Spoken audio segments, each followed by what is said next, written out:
বা কাকে বলে।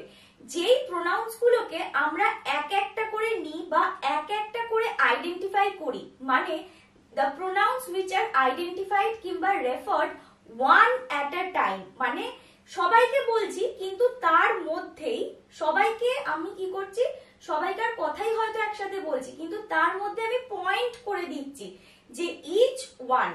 যদি আমি একটা এক্সাম্পল নিই, ধরো আমি বললাম যে each of the students should have his or her identity cards, মানে স্টুডেন্টস এর মধ্যে প্রত্যেকটা স্টুডেন্টস, ইচ ডিস্ট্রিবিউটিভ প্রোনাউনটা আমি ইউজ করেছি।